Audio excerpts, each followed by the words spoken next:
Peace, peace. I just put out a new record. It's called Last Call. In this video, I'm gonna show you how I came up with the record and just put everything together, give you a little glimpse of what my process is like. All right, let's get into it. All right, so here's the session. I'm working in Ableton. Produced and recorded the track in the same session. That's rare for me to actually release something in this same format.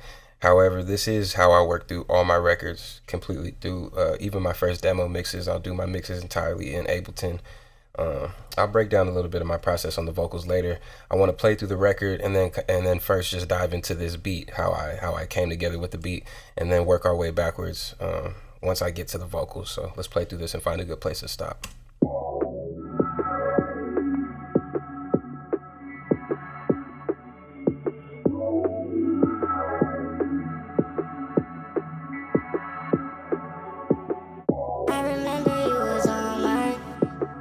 I've been standing waiting on my own now. I'm rebuilding on my own time. I might just have to let this go. I can see how it looks for you. I won't trust everyone to be themselves for what they can do. I guess this is just a part of hurt that say you get through.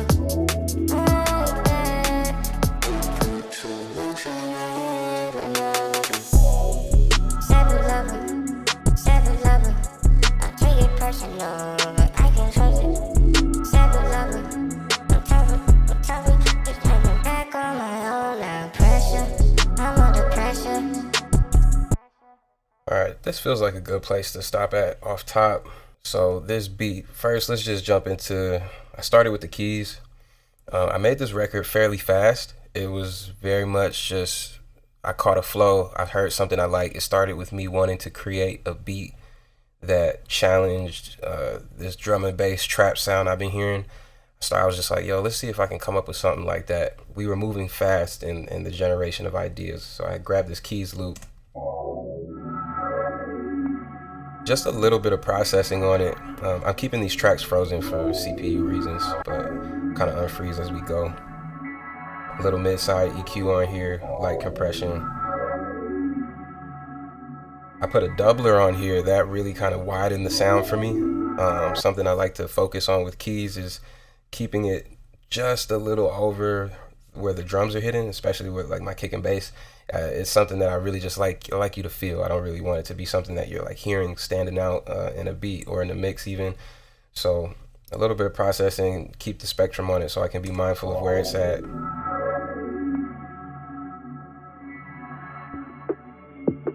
We got this drum and bass loop. I threw a filter on it for this first few bars as we brought it in. It's just classic. It's so, what?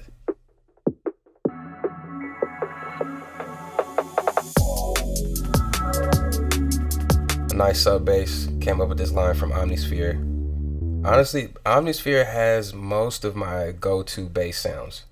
I use Omnisphere strictly for, when it comes to producing pop, R&B, hip hop, I'm really only using Omnisphere for the bass sections and like bells, textures, light synths. Some of their pads are really dope. I use it a lot more of Omnisphere's features I end up using in my sound design for scoring. But for the most part, when it comes to just, cutting records, Omnisphere has great bass and low end sounds. A lot of light textures that are great. So that's the crux of our introduction. The core of the record is really just this keys loop, and it's going between these two different drum sections. For this trap section, bring it in with that little reverse crash into a crash.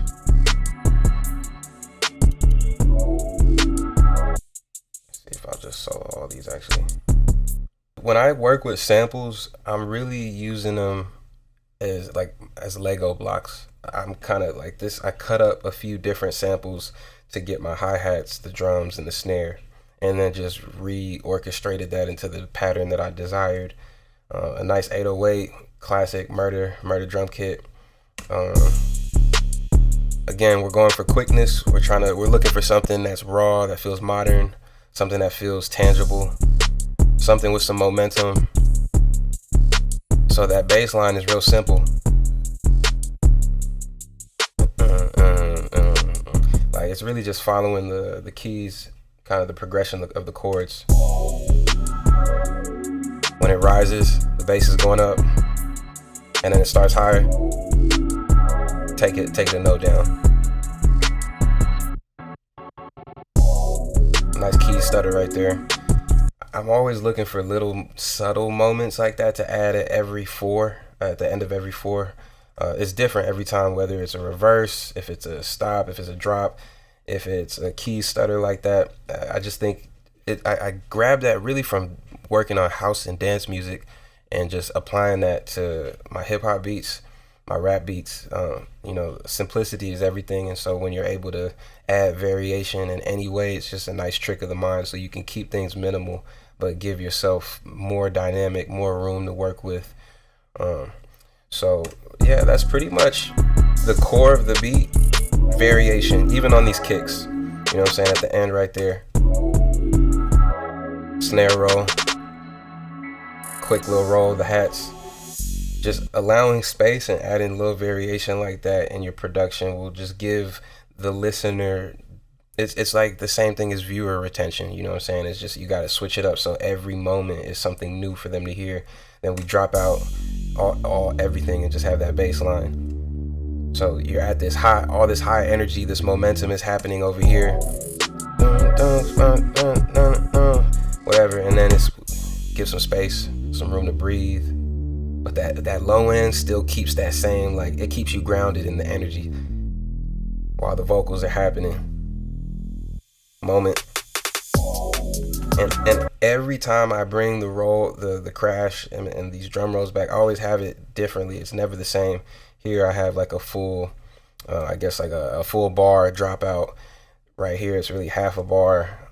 Over here it's the same, but we have a little bit of the end of the bass cutting in. The keys are there, the echo of the keys. Just, again, variation, because this beat is so simple. Kind of made it in like 10-15 minutes. Even these two verses, I didn't, rather than just duplicating the same pattern, went and just switched up some of the hi-hats again in the second round, some of the kick notes. We add this bell sound, another Omnisphere fine.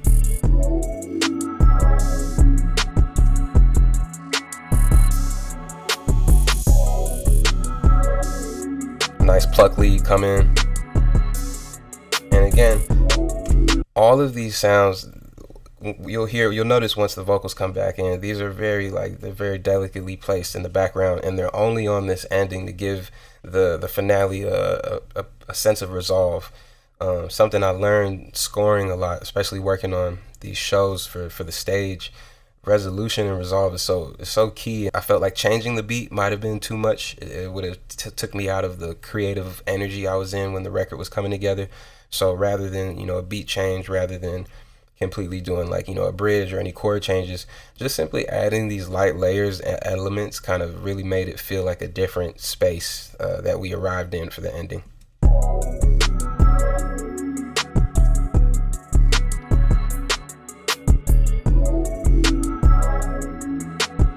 Again, Omnisphere. I'm telling you, Spectrasonics, tap in with your boy. Like, strictly. It's just kind of the way it is.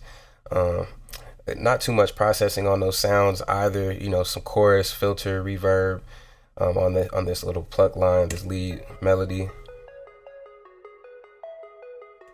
You can really hear the chorus shaping most of that sound, giving it like a nice wide, glassy feel. These bells. Really just verbed out. And that's another reason why I love crafting my ideas in Ableton, because when I'm working with so many different, I'm going between stock plugins, I'm going between VST 2s and 3s. Sometimes I'm recording audio, printing it in.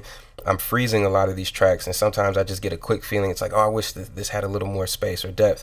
And it's great to just be able to work so quickly like that. So that's kind of how I got through the production side of things. Shortly after, I'm just listening to this beat at like 2-3 in the morning, and then I start hearing, of course, melodies. I'm just mumbling to myself, and I decided to literally just set up just like this. I put the mic on, and my process when I'm recording, I really will just leave a loop of an area and just go until I find something, paint that there, go to another area, let it loop, go until I find something, paint that there. After I kind of leave different melodies and flows, different areas, I kind of go through and we'll comp together what ends up being the structure for verse, chorus, intros, whatever those moments are. So the first part of the song that came together was actually this this pressure section. I guess it kind of turned itself into a hook, but it really was just a moment that I felt like should be repeated. I didn't really give a structure to this song. It was really just about feeling, like I said, just looking for something that felt quick, tangible, accessible, and raw more than anything. So, you know, we had this little under pressure. I can do that by my damn self. I'm under pressure. Got me in my head now, oh, now you found the one. So these vocals, you notice this don't sound like me. I love the power of technology. Again, when I'm making music, I don't know if I'm making something for me or if I'm making it for someone else most of the times. But for this, you know, like I said, it's late. It's like 3 in the morning. I'm exploring. We're just putting melodies down. So the process for these vocals, I'm recording, painting moments, comping, creating a structure. And then after I start finding what is going to become the song, I'm really just writing as I go and re-recording lines, and it's really just how can I fit the right emotion in this mold, and that's where I use my voice. That's how I'm using the melody. So here's this vocal completely dry. If I take all of this processing off, this is what it sounds like. Severed lover, severed lover. I take it personal. So you can hear severed lover. I'm singing that in my natural tone. Severed lover, severed lover. And then let me bring this back. Oh, let me explain that step actually. I'm sorry.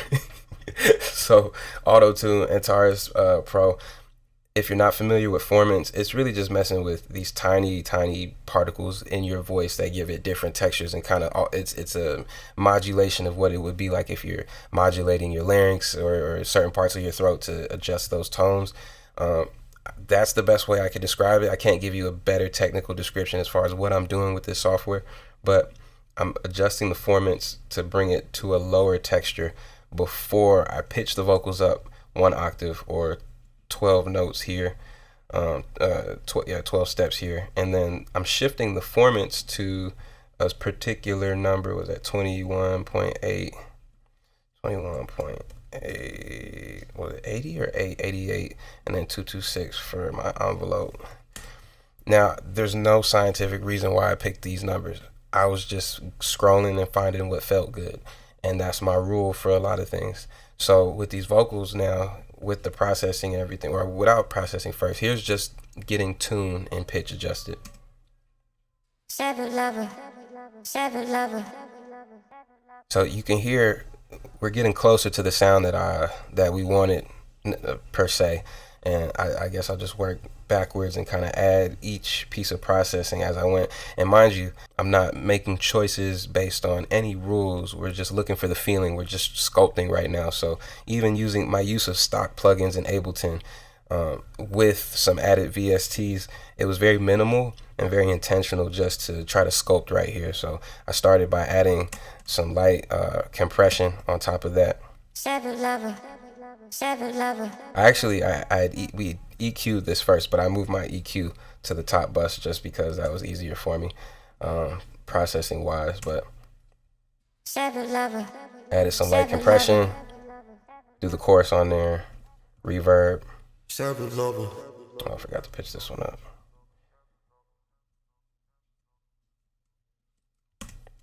Severed lover.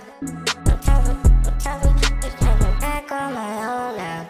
And then again on the master, or not on the master, but on my bus per se. Usually in Pro Tools, I would be routing a few tracks to a larger aux. Here, I just get to group it, put it on my main track. I got a gate, a little bit more compression, just a little bit of glue to keep those together. I got my Pultec EQ to really sculpt what the tones and textures I wanted were. Some added delay. This is a tip that I picked up from JP, the specialist. Shout out JP. There was a time where I was using this utility and sometimes I'll still adjust it, but I ended up just keeping it at 0 so this can stay deactivated. And then I have a de-esser. Again, just a second de-esser to come through and just tame all of that syllabants, all the sharpness with the S's and T's that may come out in the record. So once I had the tone of the voice that I wanted for this joint, once it was sounding good, the rest kind of came together, just going line by line and punching in for a few hours. This record really came together fast. It, mind you, it was late, but I felt good about where it was, listening in headphones the whole time, and this is where we landed. So I guess, yeah, let's play that joint one more time so you can kind of hear it all come together.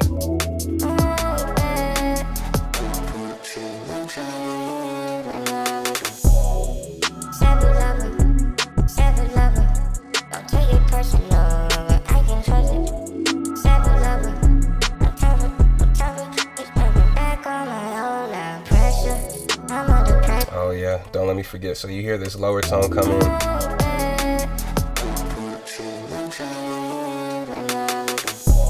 And I have some light automation on this reverb.